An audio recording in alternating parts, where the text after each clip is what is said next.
Le pétrolier chypriote Haven, qui a explosé jeudi au large de Gênes, est toujours en flammes ce matin.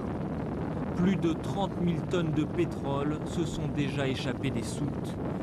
Des dizaines de panneaux destinés à contenir la marée noire et des boudins flottants sont en cours d'installation. Mais la nappe s'élargit d'heure en heure et selon les pompiers, elle aurait déjà atteint près de 10 km de long. Le pire est peut-être à venir. Les équipes de secours tentent d'éviter que le Haven ne se coupe en deux et libèrent le restant de ces 140 000 tonnes de brut. Aucun dispositif ne serait alors en mesure de retenir le pétrole.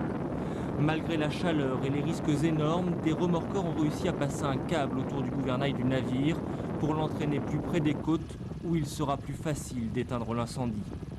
Mais ce matin, une nouvelle explosion très puissante a secoué le pétrolier en feu et les bateaux chargés de la lutte anti-pollution ont dû suspendre momentanément leurs efforts. L'or noir, qui est devenu l'enfer noir, le 11 avril 1991, devant le port de Gênes. Une explosion secoue le Haven, alors au mouillage, un transfert de cuve qui se passe mal et une épave qui s'embrase pendant 4 jours.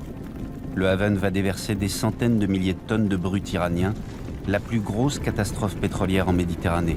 Des conséquences écologiques sans commune mesure pour une mer pratiquement fermée.